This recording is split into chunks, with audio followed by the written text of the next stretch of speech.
Assalamualaikum warahmatullahi wabarakatuh. Waalaikumsalam warahmatullahi wabarakatuh. Alhamdulillah kita lanjutkan kembali kajian Sirah Nabawiyah kita pada kesempatan hari ini membahas tentang Hudaybiyah. Ya, Hudaybiyah ini sebenarnya adalah nama sebuah sumur 22 kilometer ke sebelah barat kota Makkah. Ya, sekarang dikenal dengan nama Syumaisi. Syumaisi, ya, ada Masjid Ar-Ridwan juga ada di situ. Ya, maka sisi-sisi perbatasan dari tanah haram. Ya, jadi bagian tanah haram itu Hudaybiyah ini termasuk perbatasan tanah haram pada saat itu. Ya, pada saat itu memang kaum Quraisy itu melarang kaum muslimin itu untuk masuk ke kota Makkah, dan mereka saat itu ya ketika pelarangan ini terjadi mereka ada di daerah Hudaybiyah.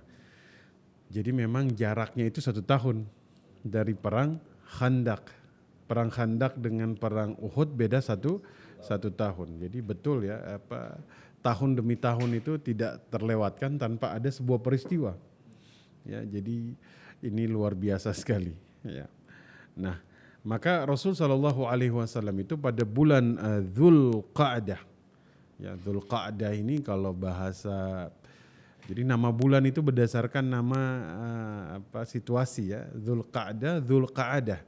Ya, pada saat itu saat dimana bangsa Arab itu hanya duduk berkumpul di rumahnya. Jadi ini saat yang tepat oleh Nabi SAW pada bulan Dzulqa'dah pada 6 Hijriah. Ya, ini bisa kita temukan dalam Dalailun Nubuwah Imam Al-Baihaqi. Ya, beliau itu ingin melaksanakan umroh. Kenapa? Karena pada saat itu Quraisy ini membuat sebuah propaganda bahwa kaum muslimin ini menentang keagungan Ka'bah. Propaganda dari Quraisy ya bahwa kaum muslimin itu tidak mengakui kemuliaan Ka'bah. Maka Rasul kemudian mengajak para sahabat dan kaum muslimin untuk berangkat dan melaksanakan umroh ya. Maka setelah kekalahan pasukan musyrikin di Ahzab, ini memberikan keyakinan bagi Rasul untuk kemudian lebih menampakkan kemuliaan Islam ya dengan cara beliau melaksanakan umroh di tahun itu. Nah, maka Rasul Shallallahu Alaihi Wasallam itu sudah perkiraannya betul, tidak mungkin, artinya mereka pasti akan menghalangi, ya pasti akan menghalangi. Bahkan mungkin kemungkinan yang terburuknya beliau akan diperangi ya. Pada saat itu maka beliau keluar dengan jumlah kaum muslimin yang kemudian paling banyak kemudian diajak pada saat itu. Ya, semuanya beliau ajak. Ya, bahkan nanti kemudian ada yang menolak. Ada sedikit kaum Badui penduduk yang ada di desa pada saat itu yang menolak ya. Akhirnya kemudian Allah mengabadikan sikap yang lemah untuk mengikuti Nabi ini dalam Al-Quran ya. Pada saat itu Allah firmankan di dalam surat Al-Fath ayat yang ke-11 dan yang kedua ya, sayaqulu lakal mukhallafuna minal a'rab ya, nanti ada orang-orang Badui yang tertinggal tidak ikut ke Hudaybiyah. Kenapa? Syaghalatna amwaluna wa ahluna ya, Masya Allah, karena mereka itu lebih disibukkan dengan harta dan keluarga mereka. Nah, maka kemudian walaupun nanti ada yang beranggapan bahwa suku Badui yang kemudian menolak itu adalah suku dari Juhainah dan Muzainah. Ya, itu yang menolak ya, itu dalam tafsir Imam At-Tabari. Namun untuk mewaspadai kemungkinan terburuk yang muncul ya, maka pada saat itu kaum muslimin membawa senjata. Membawa senjata, sebenarnya membawa senjata ini bukan untuk perang, tapi berjaga-jaga. Ya, berhati-hati, ikhtiyati. Takutnya ternyata diperangi. Kalau sekedar diganggu mungkin mereka masih bisa bertahan, tapi kalau diperangi ini bahaya kan. Maka mereka bawa senjata ya pada saat itu. Jumlah kaum muslimin 1.400 orang. 1.400 orang. Ya, ini akhirnya mereka keluar, mereka sholat di Dzul Hulaifah. Ya. Dzul Hulaifah ini Bir Ali. Ya, sekarang tuh disebut Bir Ali. Bi'ru Ali. Ya, bir itu artinya sumur. Ya, mungkin kalau yang sudah pernah umroh tahu bahwa dari Madinah itu mereka akan ambil mikot itu dari Dzul Hulaifah atau Bi'ru Ali, ya, Bir Ali. Ya. Maka kemudian mereka bawa unta itu sekitar 70 ekor. Ya. Maka Rasul Shallallahu Alaihi Wasallam ya seperti biasa beliau akan mengutus mata-mata, sama seperti mengutus Huzaifah al-Yamani ketika memata-matai pasukan Ahzab. Ya, dikirim dulu nih, ya, untuk melihat situasi. Ini bagaimana situasi yang terjadi di sana. Ya, maka yang dikirim itu adalah Bishr bin Sufyan al-Khuzai. Ya. Ketika mereka sudah sampai di Raufa, Raufa ini jaraknya 70 kilo dari Madinah. Ya, itu sudah dikirim dulu. Ya. Lihat dulu situasinya seperti apa. Ya, maka kemudian akhirnya diutus beberapa sahabat. Ya. Ada kekhawatiran kaum musyrikin ini akan menyergap mereka pada saat itu. Ya, maka kemudian mereka tunggu Rasul Shallallahu Alaihi Wasallam sehingga bergabung lagi dengan mereka. Itu sudah jaraknya 180 kilo dari kota Madinah. Ya, berarti kan sudah cukup jauh semenjak mereka diutus untuk meriksa itu kan 75 kilo dari Madinah kan. Mereka tunggu 180 ya pada saat itu sehingga mereka sampai di di daerah Asfan. Asfan ini 80 km dari kota Makkah. Ya, ini yang Nabi utus Bishr bin Sufyan ini dia datang bawa berita Quraisy sudah tahu kabar perjalanan ini. Ya, sehingga kemudian mereka akan mengumpulkan pasukan untuk menghalangi kaum muslimin masuk ke kota Makkah. Ya. Dan Khalid bin Walid itu keluar dari kota Makkah. Ya. Khalid ya masih pada barisan musyrikin ya. Semenjak perang Uhud kan dia menjadi komandannya. Maka ketika itu dikabarkan Khalid sudah keluar membawa kudanya ya dengan pasukan pengintai 64 km dari kota Makkah. Mereka sudah tiba 64, Rasul dan sahabat 80. Artinya kan berarti tersisa jarak antara mereka itu 16 kilo ya, 16. Ya 16 kilo. Ya, 16 kilo ini kan jarak yang sudah tidak begitu jauh ya. Maka Rasul itu bermusyawarah ya dengan para sahabat ya untuk kemudian apa yang kemudian kita lakukan. Ya, ini ciri khas beliau, musyawarah. Ini nanti jadi karakternya Abu Bakar ya ketika baru naik jadi khalifah. Ada beberapa keputusan yang mau diambil ya. Itu dilakukan tuh dengan cara musyawarah. Panggil Umar, panggil Ali semua. Ya zaman Umar juga gitu musyawarah. Maka karakter ini sangat kemudian kental di kalangan mereka, musyawarah ya. Pada saat itu. Maka Rasul Shallallahu Alaihi Wasallam sholat khauf di daerah Usfan tadi. Nah, dalam sejarah inilah kali pertama Rasul Shallallahu Alaihi Wasallam itu sholat khauf. Sholat khauf ini sholat dalam keadaan darurat, dalam keadaan genting, dalam keadaan ada ketakutan. Yaitu sholat khauf pertama kali. Ya, itu terjadi di Usfan pada peristiwa Hudaybiyah ini. Ya, ini dalam Al-Hafiz Muhammad Al-Hakami dalam Ghazwa Al-Hudaybiyah, peperangan Hudaybiyah beliau meriwayatkan ini. Nah, maka teman-teman sekalian, ini kan luar biasa ya. Pergi mau umroh, ya, dengar kabar mau disergap. Tinggal 16 lagi jarak antara utusan Quraisy yaitu Khalid bin Walid dan pasukan muslimin. Maka beliau kemudian salat khauf ya, pada saat itu beliau salat khauf ya. Maka beliau akhirnya Rasul Shallallahu Alaihi Wasallam itu mengubah jalur agar tidak bertemu dengan kelompoknya Khalid ya. Karena kelompoknya Khalid ini pasukan berkuda dari kaum musyrikin yang Ya akhirnya Khalid tahu bahwa Rasul mengubah jalannya, sehingga akhirnya Khalid kembali ke Makkah. Ya, dia kabarkan, ya akhirnya mereka buat kemah di daerah Baldah, ya daerah Baldah. Ya, jadi mereka ini tiba di sumber air itu lebih dulu, mendahului kaum muslimin. Ya, yakni padang pasir ya. Maka oase atau sumber mata air ini menjadi salah satu hal yang kemudian sangat vital dalam situasi-situasi seperti ini. Maka ketika Rasulullah SAW itu melewati Hudaybiyah, Qaswah ini ontanya Nabi. Qaswah ini tiba-tiba dia duduk. Qaswah duduk. Dan para sahabat itu mengatakan Qaswah tiba-tiba berhenti. Ya, maka Rasulullah SAW mengatakan Qaswah ini tidak akan berhenti. Ya, dan ini bukan kebiasaannya. Ini bukan kebiasaannya, tiba-tiba berhenti. Jadi kenapa bangsa Arab itu di padang pasir lebih suka pakai onta ketimbang kuda? Kuda itu dia tidak menunjukkan kelelahan. Dia tuh prima terus, tapi sekalinya mati, brek, langsung mati. Enggak ada tanda-tanda. Tapi kalau onta beda dia.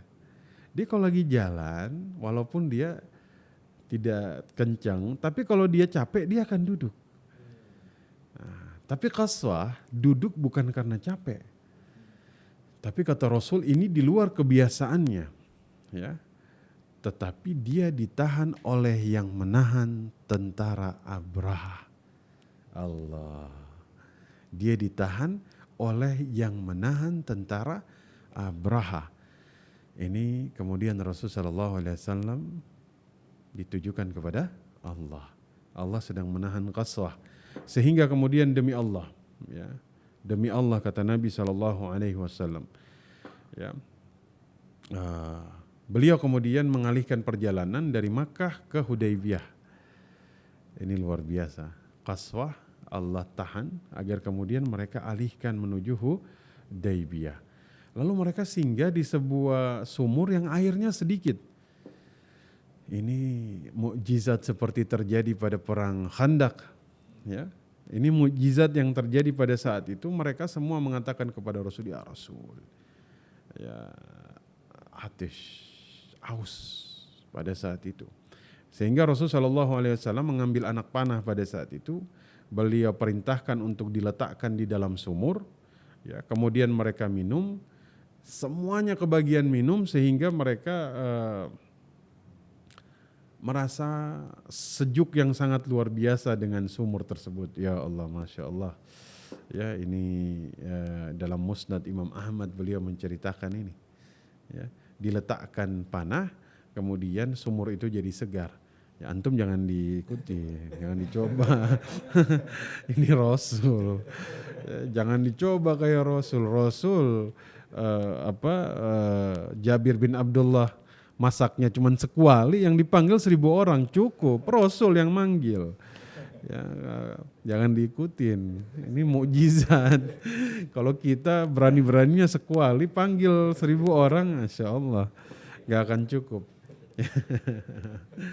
Jadi Rasul SAW itu memang beliau tetap ingin agar mereka ini menjadi Muslim. Ya, beliau tidak ingin kemudian memerangi agar mereka itu Allah lembutkan hatinya. Ya, manusia ini seperti barang tambang kata Nabi SAW. Ya, jika kemudian yang baik jika mereka masuk Islam dan mereka kemudian paham tentang agama, maka mereka akan menjadi sesuatu yang sangat berharga. Ya, bangsa Arab kan bangsa yang fasih. Ya, yang kemudian punya pengalaman dan kedudukan yang tinggi, Quraisy di tengah bangsa Arab. Maka harapan beliau terhadap mereka itu tinggi. Ya, tapi beliau juga putus asa dan kecewa, ya maksudnya kecewa karena sikap mereka memerangi beliau ini kan luar biasa. Ya, cukuplah kita belajar dari yang lalu-lalu, diusir, ya, diembargo, ya.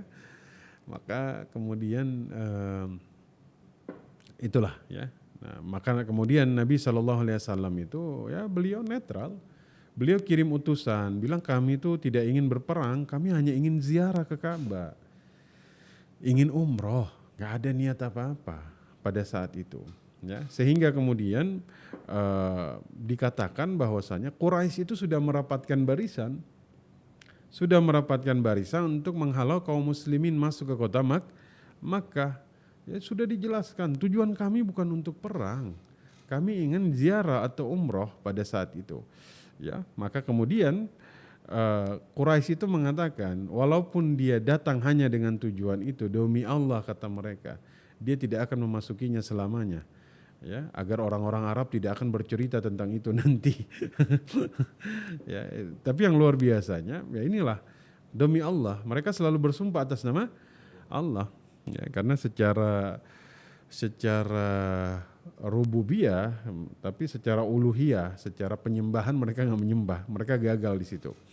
Ya, namun maka kita lihat beliau tetap berusaha, Nabi ini berusaha menegaskan kedatangan ini. Ya, itu berkali-kali Nabi silih berganti mengirim utusan pada saat itu kepada Quraisy. Ya, ada Kharash bin Umayyah al-Khuzai, tapi apa? Hampir dibunuh. Masya Allah, utusan hampir dibunuh. Ya, kalau enggak kemudian ditahan oleh orang-orang Badui, ya itu hampir dibunuh. Ya, kemudian mengutus lagi Umar bin Khattab. Masya Allah. Ya, Umar bin Khattab. Tapi sebelum ganti Umar, diganti lagi dengan Utsman. Karena Rasul tahu wataknya Umar. Umar tuh akan menunjukkan dengan terang-terangan tentang permusuhannya dengan Quraisy. Ya, maka Rasul Shallallahu Alaihi Wasallam tahu ini Bani Adi ini kaumnya Umar. Ini Bani Adi ini nggak mungkin melindungi Umar jika kemudian Umar menunjukkan permusuhan, maka diganti dengan Utsman. Utsman lebih lembut. Umar ke sana bukannya ini ya kan pertama kali masuk Islam ya, berantem sama 30 orang. Terang-terangan ya kan. Rasul takut, akhirnya diganti dengan Utsman. Akhirnya Utsman pergi pada saat itu. Cuman dengan perlindungan Abban bin Sa'ad bin As ya, untuk menyampaikan tujuan Rasul untuk hanya melaksanakan ziarah. Quraisy itu mengizinkan Utsman untuk bertawaf. Itu diizinkan. Ya. Nah, maka kemudian Utsman nggak mau sebelum Rasulullah diizinkan untuk tawaf, ya. Maka kemudian Rasul Shallallahu Alaihi Wasallam, inilah yang kita sebut ini fase sejarah. Jadi hari ini kita bahas dua peristiwa, Hudaybiyah dan Bai'at Ridwan. Ini sumpah setia di bawah pohon bidara. Mereka berbaiat kepada Rasul Shallallahu Alaihi Wasallam kecuali satu orang namanya Al-Jad bin Qais. Dia ini seorang munafik. Jadi baiat ini sumpah setia sampai mati. Sumpah setia sampai mati. Ya, jadi baiat. Ya, bisa juga sumpah setia sehidup semati. Allah. Ini dengan calon istri biasanya. Saat itu mereka berbaiat kepada Rasul Shallallahu Alaihi Wasallam dalam Sahih Muslim Kitabul Imarah. Ya, ini karena keadaan mereka ini kan sedang genting. Jadi Rasul itu memastikan bahwa mereka sumpah setia kepada Nabi Sallallahu Alaihi Wasallam. Utsman belum kembali. Ada kekhawatiran Utsman kemudian dibunuh oleh mereka. Kaum muslimin berada di dekat Makkah, dekat dengan Quraisy. Ya, maka beliau kemudian berbaiat. Ya, maksudnya baiat ini untuk tidak melarikan diri. Ya, karena kondisi-kondisi seperti ini dalam kitab Fathul Bari ya, ini akhirnya diikuti oleh sahabat. Butuh kemudian keteguhan hati. Maka untuk meneguhkan hati dilakukanlah baiat. Ya. Maka kemudian pada saat itu ya beliau bersabda tidak akan masuk neraka insyaallah seorang pun yang melakukan baiat di bawah pohon ini. Maka semua yang kemudian berbaiat ini dalam fadailus sahabah. Ya, semua yang ikut baiat di situ tidak akan masuk neraka kata Nabi Shallallahu Alaihi Wasallam. Karena Utsman ditahan oleh Quraisy, maka kemudian mereka berbaiat pada saat itu. Ya, maka semua saling menjabat tangan.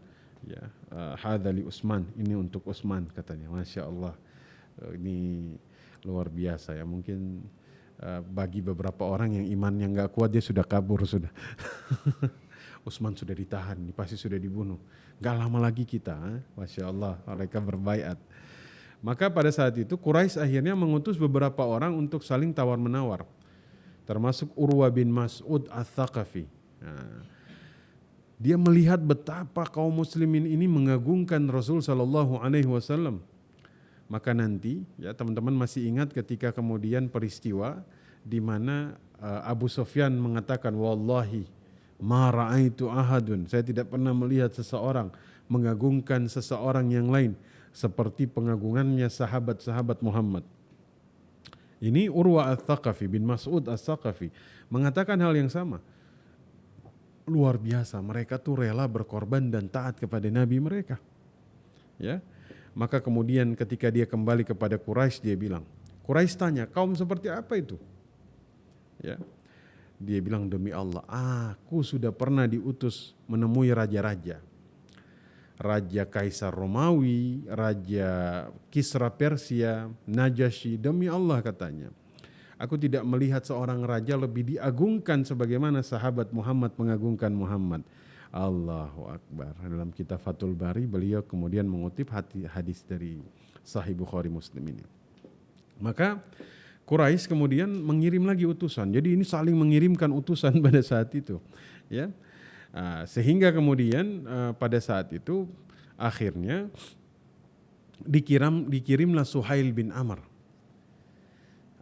Suhail ini ya kemudian dikatakan bahwasanya Suhail ini yang akhirnya menjadi delegasi dari Quraisy untuk membuat perjanjian akhirnya. Ya, perjanjian. Jadi pesannya Quraisy kepada Suhail kalau ketemu sama Muhammad ya kepada kaum muslimin bikin perdamaian, bikin perjanjian yang isinya kaum muslimin ini harus pulang tanpa melakukan umroh. Ya. Akhirnya terjadi tawar-menawar dengan Rasul sallallahu alaihi wasallam dengan Suhail bin Amr sehingga lahirlah perjanjian Hudaybiyah. Nah, ini dalam kitab Fathul Bari dijelaskan. Nah, tadinya itu kan mau dituliskan perjanjian dengan Bismillahirrahmanirrahim. Ya. Maka kata Suhail, aku nggak tahu apa itu Ar-Rahman. Demi Allah, aku tidak tahu, kata Suhail. Ya, maka kemudian tulislah dengan dia menginginkan kaum muslimin ingin Bismillahirrahmanirrahim, tapi Suhail nggak mau. Ya, maka dia minta agar kemudian ditulis dengan Muhammad Rasulullah. Kata Suhail, demi Allah, ya, jika kami tahu kamu adalah utusan Allah, kamu tidak akan menghalangimu dari Ka'bah. Artinya mereka nggak mengakui Nabi sebagai utusan Allah. Sehingga ditulislah Muhammad bin Abdullah. Dari Bismillahirrahmanirrahim, dari Muhammad Rasulullah jadi Muhammad bin Abdullah. Ya, kata Rasul sallallahu alaihi wasallam, tidak apa-apa. Ya, tidak apa-apa. Ya, walaupun kalian mendustakan aku ini utusan Allah. Tapi tidak apa-apa, tulislah Muhammad bin Abdullah agar kami dibiarkan tawaf di Ka'bah. Ya. Seperti itu. Nah, kemudian Ali radhiyallahu anhu menulis itu dengan berat hati itu. Umar tuh sampai marah nanti ya. Akhirnya mereka bilang apa? Isinya itu tidak ada seorang pun ya yang datang dari kami kepadamu walaupun seagama denganmu kecuali dikembalikan kepada kami. Jadi kalau ada yang hijrah ke Madinah harus dipulangkan. Ya. Maka kaum muslimin marah, Masya Allah, subhanallah, bagaimana mungkin dikembalikan seseorang musyrikin padahal dia telah menjadi muslim. Pada saat itu, ya, maka nanti ada peristiwa namanya Abu Jandal bin Suhail bin Amr, itu dibawa dengan rantai, karena pada peristiwa itu dia tuh lagi kemudian mau hijrah. Akhirnya pada saat itu mereka minta dia dikembalikan, Rasul bilang kan kita belum memutuskan perjanjian. Ya, tapi kemudian Rasul itu sampai minta kecualikan dia katanya, tapi mereka nggak mau mengecualikan. Ya. Jadi kalau ada yang hijrah ke Madinah harus dikembalikan. Tapi kalau ada dari Madinah yang pergi ke Makkah tidak harus dikembalikan katanya. itu ininya. Jadi gencatan senjata selama 10 tahun. Ya, jadi kedua belah pihak dalam keadaan aman menahan diri antara satu dengan yang lain pada saat itu. Sehingga terjadi gencatan senjata pada saat itu selama 10 tahun dengan syarat kaum muslimin tidak boleh masuk Makkah tahun depan kecuali masuk hanya 3 hari, bawa pedang yang disarungkan. Ya, itu kaum muslimin itu pada saat itu kecewa. Kecewa dengan perjanjian itu. Ya. Kemudian ada Ali bin Abi Thalib itu menghapus kata Rasulullah saja itu beratnya luar biasa. Ya, sampai kemudian Rasul sendiri yang mengambil itu dan kemudian menuliskan namanya Muhammad bin Abdullah pada saat itu. Ya, tapi Suhail bin Amr ini nanti Fathu Makkah, Abu Bakar tuh sampai melihat ketika Rasul tahallul, dia rebutan rambutnya Nabi. Kata Abu Bakar, hadas Suhail, ja'am Hudaybiyah, dia ini dulu datang perjanjian Hudaybiyah. Dia nih menolak tulis Bismillahirrahmanirrahim, menolak tulis Muhammad Rasulullah, sekarang dia rebutan rambutnya Nabi. Masya Allah. Umar tuh marah, mendatangi Nabi tuh agak marah. Bukankah kita dalam kebenaran, mereka dalam kebatilan, gitu kan? Akhirnya kata Rasul Sallallahu Alaihi Wasallam, mengapa kita harus mengalah kepada mereka, katanya? Ya, sesungguhnya aku adalah utusan Allah, aku tidak akan melanggar perintahnya.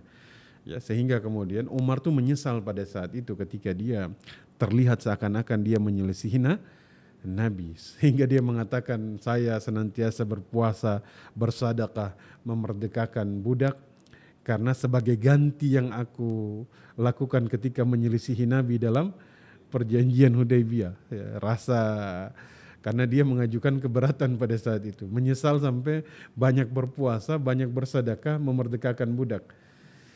Allah, zaman sekarang yang menyelisihi Nabi biasa-biasa aja. Kayak nggak ada apa-apa.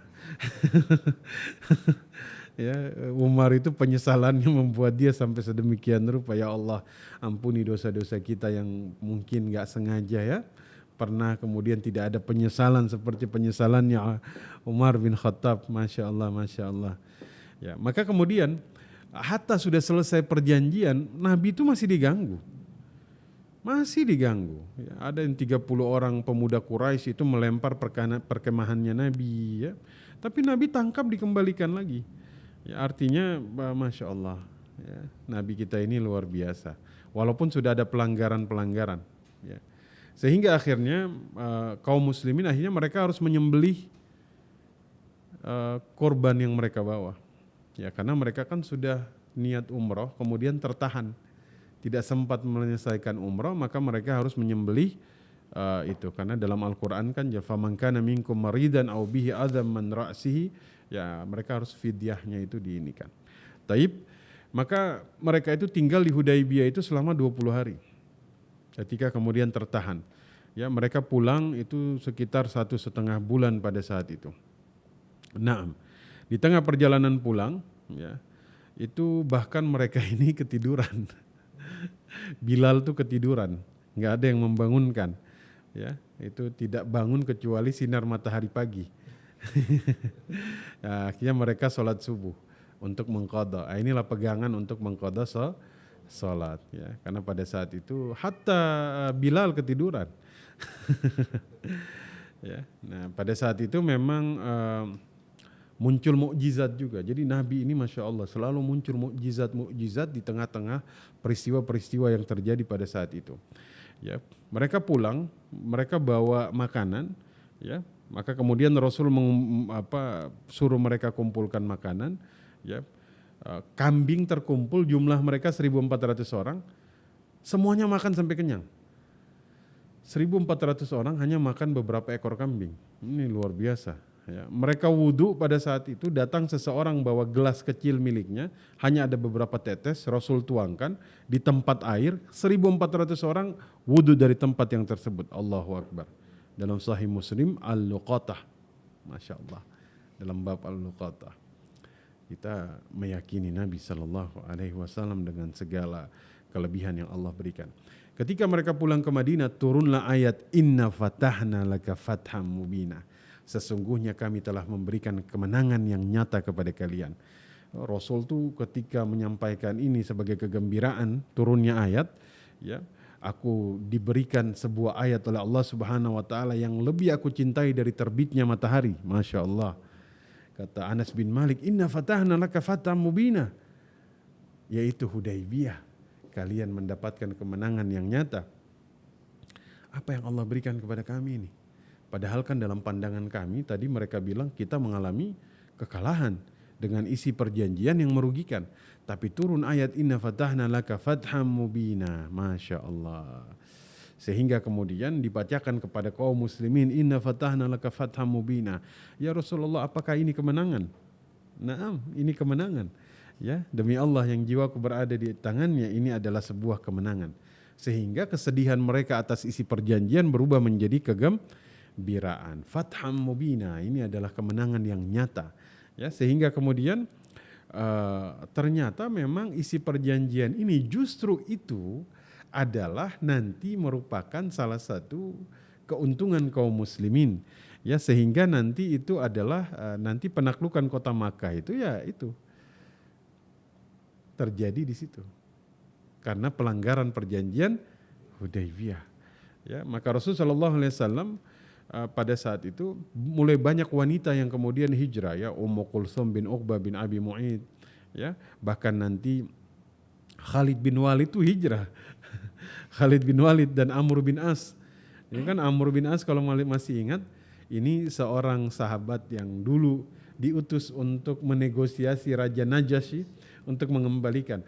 Khalid, seseorang yang memerangi kaum muslimin di Uhud, hijrah dua-duanya. Allah, ya, ini kan sesuatu yang sangat luar biasa teman-teman sekalian.